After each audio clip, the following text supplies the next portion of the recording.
मैं श्री पंचदशनाम जूना अखाड़े से संबंधित महामंडलेश्वर राधिकानंद सरस्वती जी माटुंगा ज्ञानेश्वर मठ से बोल रही हूँ।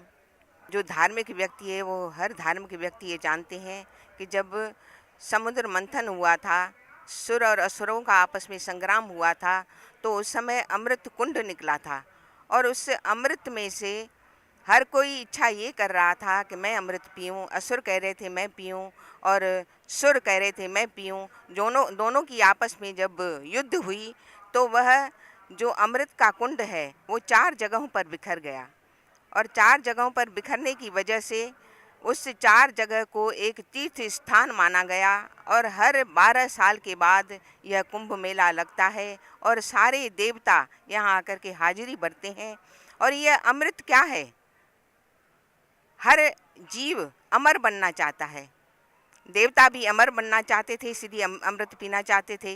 और यहाँ आकर के जीव चाहे जाने या न जाने, मनुष्य को ये पता नहीं कि हम क्यों आ रहे हैं, क्या करने आ रहे हैं, लेकिन हर मनुष्य के मन में यही भावना है कि मैं अमर बन जाऊं, मैं सुखी हो जाऊं, क्योंकि जो भी सुख है वह सुख केवल परमात्मा में ही सुख है, आत्मा में ही सुख है। और जब तक हमने इस आत्मा को नहीं जाना है तब तक हमारा आवागमन का चक्र दूर नहीं हो सकता, हम मुक्त नहीं हो सकते। इसलिए यह कुंभ मेला हमारे आस्था, श्रद्धा और प्रेम का प्रतीक है। और यहाँ भी 4 प्रकार के लोग यहाँ पर आए हुए हैं। गीता में भगवान ने कहा है कि चतुर्विधा भजन्ते माम जना सुकृतनोर्जुन आर्तो जिज्ञासु अर्थार्थी ज्ञानी च भरतर्षभ। एक आर्त है जो जिसको कहते हैं कि जो दुखी व्यक्ति है, कोई तन से दुखी है, कोई मन से दुखी है, तो वो भी आकर के यहाँ हाजिरी लगाते हैं, सोचते हैं कि मेरे मन का, मेरे तन का दुख दूर होगा।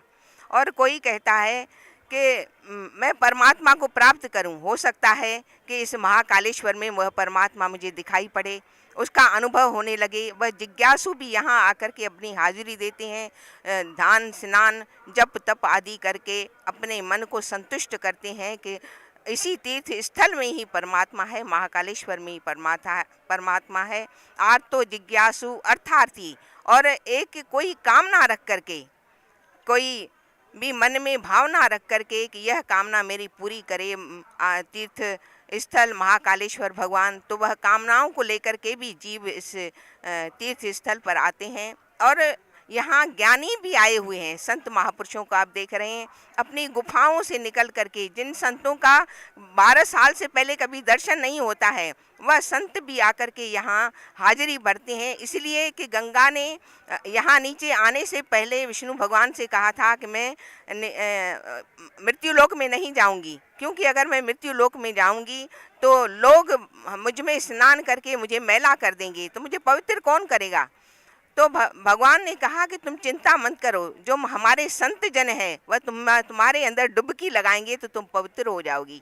तो तीर्थों को पवित्र करने के लिए और भक्तों की आस्था को और मजबूत करने के लिए, पक्का करने के लिए, उस श्रद्धा और विश्वास को बल देने के लिए संत महापुरुष भी यहाँ पधारे हैं। मैं सभी भक्तों को यही आशीर्वाद दूंगी कि जिस जिस मनोकामना से आप यहाँ पर आए हैं वह आपकी मनोकामना पूर्ण हो और आप उस परम लक्ष्य को प्राप्त करो, जिस लक्ष्य को प्राप्त करने के लिए अमृत कुंड यहाँ, अमृत यहाँ बरसा था, और उसे प्राप्त करके अमर हो जाओ, अपने जीवन को सफल करो। इन्हीं शब्दों के साथ ओम शांति शांति।